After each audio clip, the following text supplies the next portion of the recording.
इस वाले ग्रुप में 12वें बैच की बात कर रहा हूं, 12वें वाले बैच में जब पेरेंट्स ने भरा 77% बच्चों में ये वाली दिक्कत थी और एवरेज इंप्रूवमेंट जो आया 15 दिन फॉलो करने के बाद, एटलीस्ट 15 दिन फॉलो करने के बाद कैन प्रोटोकॉल 30% इंप्रूवमेंट आ गया, यानी कि लर्निंग डिफिकल्टी थोड़ी थोड़ी कम हो गई। अब ऐसे पेरेंट्स शिकायत कर सकते हैं कि हमारा तो बच्चे का 30% ही कम हुआ, 70% रह गया।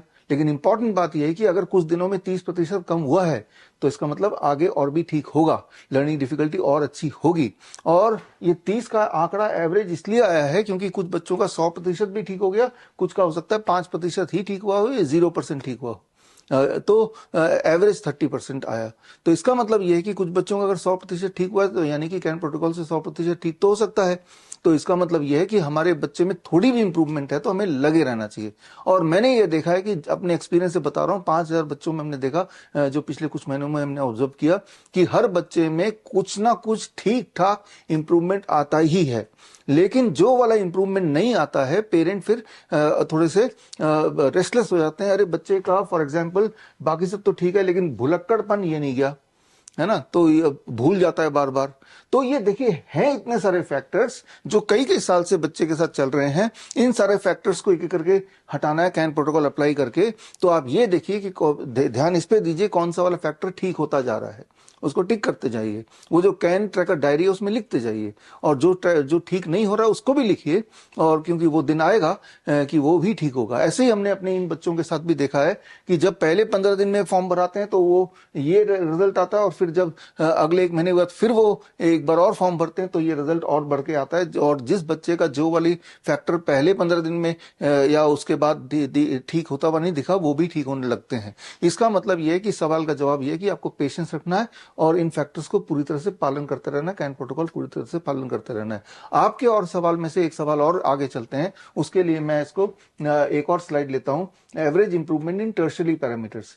टर्शरी पैरामीटर्स में इंप्रूवमेंट मतलब, टर्शरी पैरामीटर्स मतलब ऐसे बच्चे में कुछ और सिम्टम्स होते हैं जो एक आम बच्चे में भी होते हैं, लेकिन ये सिम्टम ऐसे बच्चों में, एडीजीडी और ऑटिज्म के बच्चों में ज्यादा होता है। जैसे स्लीप डिस्टर्बेंस, स्लीप पैटर्न, उनका स्लीप पैटर्न थोड़ा ऑकवर्ड होता है।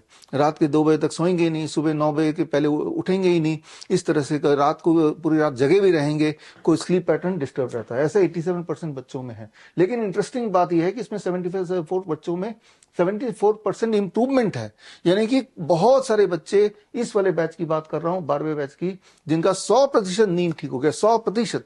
हाँ, कुछ बच्चे ऐसे हैं जिनका नींद पूरा ठीक नहीं हुआ, 60% ठीक हुआ होगा, 50% ठीक हुआ होगा, लेकिन एवरेज 74 आ गया। तो जिन बच्चों के पेरेंट्स का 50% ही ठीक हुआ, जाहिर सी बात है वो बोलेंगे मेरे बच्चे का नींद ठीक नहीं हो रही। लेकिन मेरा जवाब फिर वही है कि कैन प्रोटोकॉल को फॉलो करते रहिए, थोड़ा पेशेंस रखिए। आप इनका उदाहरण देखिए कि इन बच्चों का नींद तो ठीक हो गई, लेकिन इन्हीं बच्चों में से कुछ बच्चों का हो सकता है कॉन्स्टिपेशन ठीक नहीं हुआ हो। तो ये देखिए पूरा स्पेक्ट्रम है। अब यहाँ पे एक सवाल आपका आता है, कुछ बच्चे ऐसे हैं, अगर मैं इस बैच में देखूं, इपिलिप्सी और सीजर 26% बच्चों में इस बैच में था। सारे बच्चों को सीजर नहीं आता, फिट्स नहीं पड़ते, लेकिन 26% बच्चों में, हर 100 में से 26 बच्चों को परसेंट में फिट्स पड़ते हैं। तो लेकिन उसमें 78% इंप्रूवमेंट है, यानी कि फिट्स पड़ने बंद हो गए। तो यहाँ पे सवाल आता है कि जो अभी तक जिनके फिट्स पड़ने बंद नहीं हुए हैं उन्हें क्या करना है। ये कैन प्रोटोकॉल फॉलो करते रहेंगे तो फिट्स पड़ने बंद जरूर हो जाएंगे, क्योंकि जिन जिन चीजों से फिट्स की ट्रिगर होती है, चाहे वो गेहूं हो, चाहे वो फास्ट फूड हो, चाहे वो एंटीबायोटिक्स हो, इस तरह कोई केमिकल हो, एमएसजी हो, उन सारे को तो हमने हटा ही दिया, डेयरी प्रोडक्ट को हटा ही दिया, एनिमल फूड को हटा ही दिया। तो अब ट्रिगर जो फिट्स पड़ने के चांसेस धीरे धीरे बंद होने ही हैं। लेकिन अब एक सवाल और आता है कि इस दौरान अगर कभी फिट्स पड़ ही जाए तो क्या करेंगे, क्योंकि अगर डॉक्टर के पास ले जाएंगे वो दोबारा सीजर की दवाइयां देंगे, वो दोबारा इस तरह के स्टेरॉइड्स देंगे, जिससे जो ऑटिज्म के क्लासिक सिम्टम थे हाइपर एक्टिविटी के या लिमिटेड आई कॉन्टैक्ट वाले, वो और एग्रेसिव हो जाते हैं। आई रिपीट कि याद रखिए, ये सीजर वाली दवाई से जो ऑटिज्म के जो क्लासिक सिम्टम्स हैं वो और एग्रेवेट हो जाते हैं, यानी कि वो ऑटिस्टिक और ज्यादा बनने लगता है। तो एक तरफ सीजर को कम करने के लिए दवाई ले रहे हैं, लेकिन वो दवाई का साइड इफेक्ट है कि ऑटिज्म को और बढ़ा रहा है। तो जाहिर सी बात है ये दवाइयां तो ठीक है नहीं, तो करें क्या? अपना डॉक्टर खुद बनिए और अगर कोई इमरजेंसी आ जाती है, ऐसे बच्चों में इमरजेंसी क्या आती है, फॉर दैट मैटर किसी बच्चे में इमरजेंसी क्या आ सकती है, खांसी हो गया, जुकाम हो गया, बुखार हो गया, दस्त लग गए, कॉन्स्टिपेशन हो गया, सीजर पड़ गया, बेहोश हो गया, यही सब होंगे, दांत में दर्द हो गया, बॉडी में दर्द हो गया, बच्चों में यही सब होते हैं। बच्चों में अलग अलग मेडिकल नीड्स या इमरजेंसी क्या क्या आ सकती है, ये मॉड्यूल 4 में मैंने अच्छी तरह एक्सप्लेन किया है कि दांत का दर्द हो तो क्या करना है, फिट्स पड़ जाए तो क्या करना है, फीवर हो जाए तो क्या करना है, घर में रहते हुए ही। और आगे इसी ग्रुप में ये सारे इमरजेंसी आगे आने वाले वीडियो में आपको सिखाऊंगा ही, तो उसको सीखिए। तो एक सवाल आपका होता है कि फिट्स की दवाइयां, एंटीबायोटिक सारी दवाइयां, या जो एंटी हाइपर एक्टिविटी की दवाइयां या नींद की दवाइयां, क्या ये हम छोड़ दें? देखिए, इनका छोड़ना ही जरूरी है, क्योंकि जब तक आप इसको छोड़ेंगे नहीं तब तक इनके लेने से बच्चे की जो सिम्टम्स हैं ऑटिज्म के या एडीएचडी के, वो बने रहेंगे, वो बिगड़ते रहेंगे। ये दवाइयों का भी कंट्रीब्यूशन है बच्चे की बदतर हालत करने में।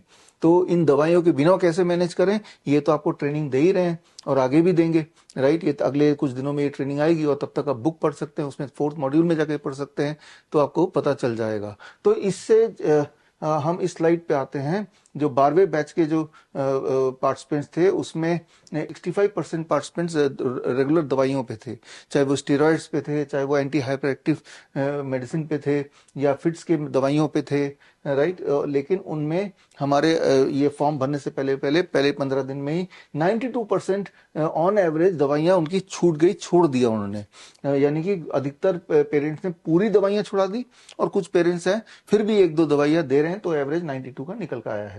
अब आता है एक सवाल, ये जो स्पीच थेरेपी है, ऑक्यूपेशनल थेरेपी है, बिहेवियर थेरेपी है, काउंसलिंग है, इसका क्या करना है? छोड़ देना है, उठा के फेंकना है, बच्चों का ये सब बंद कराना है। ये इन सब चीजों से सिर्फ बच्चे का टाइम वेस्ट होगा और आपका पैसा वेस्ट होगा। आप देख ही रहे हैं पिछले कितने सालों में कि आप के बच्चों में इनसे कुछ भी इंप्रूवमेंट हुआ, क्योंकि जो है ना कि प्रॉब्लम एक्सटर्नल नहीं है। बच्चे के जीभ में कोई दिक्कत नहीं है कि वो स्पीच थेरेपी से जीभ को ठीक कर देगा, वो पहले से ही ठीक है। वो इंटरनल प्रॉब्लम है, गट ब्रेन एक्सिस की प्रॉब्लम है, उसे ठीक करना है, वो एक्सटर्नल प्रॉब्लम है ही नहीं, राइट। तो सिंस वो एक्सटर्नल प्रॉब्लम है ही नहीं, और एक्सटर्नली मान लो आपकी गाड़ी का इंजन खराब हो जाता है, गाड़ी अटक जाती है, तो बाहर से कितना भी उसको पॉलिश करेंगे, चमकाएंगे, वो चलने नहीं वाली। जो इंजन खराब है तो उसी को ठीक करना पड़ेगा। तो यहाँ पे जो थेरेपी रिडक्शन, जो इस बैच में 12वें बैच में 68% बच्चे किसी न किसी थेरेपी में जाते थे, और इस फॉर्म को भरने तक 85% उसमें रिडक्शन आ गया, उनको हमने रिकमेंड किया और उन्होंने छोड़ भी दिया। इसका मतलब अभी भी थोड़े थोड़े बच्चे, एक आध कोई ना कोई इस तरह के सेंटर में अपना टाइम व्यतीत करते हैं, और यानी कि पैसा वेस्ट होता है। तो इससे, इसके उदाहरण से आज इस वीडियो के माध्यम से आपके कुछ सवाल और उसके जवाब आई एम श्योर आपको मिल गए होंगे। एक सवाल ये भी है आपका कि बच्चा सोशल नहीं है, सोशल कैसे बनाए, बच्चे को कॉन्फिडेंट कैसे बनाए। कोई बच्चा कॉन्फिडेंट है या नहीं है, इसको हम कोई न्यूरो डेवलपमेंटल डिसऑर्डर तो नहीं बोलेंगे, लेकिन हाँ, ये इच्छा पेरेंट्स की होती है, होनी भी चाहिए कि बच्चा कॉन्फिडेंट लगे, सोशल सेटिंग में कॉन्फिडेंट दिखे।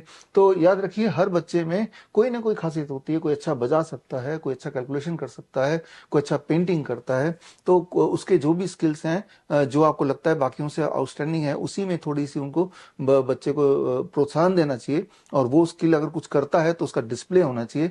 मान लो पेंटिंग अच्छा करता है तो आपके घर में उसके बने हुए पेंटिंग लगाने चाहिए। कोई भी अगर घर में आता तो वो पेंटिंग दिखाना चाहिए, उस कंपटीशन में इस तरह के में ले जाना चाहिए। आने वाले वीडियोस में आप कल देखेंगे मेमोरी टेक्निक्स। हालांकि मेमोरी टेक्निक्स सिखाने का मेरा मकसद ऑटिज्म और न्यूरो डेवलपमेंट डिसऑर्डर को ठीक करने का नहीं, लेकिन हाँ, बच्चे में कॉन्फिडेंस दिलाने के लिए मेमोरी टेक्निक्स का भी यूज कर सकते हैं, जो कि अगले 2 दिन में मैं आपको सिखाऊंगा। तो खैर, आज की वीडियो यहीं तक, मिलते हैं दोबारा कल सुबह 10 बजे।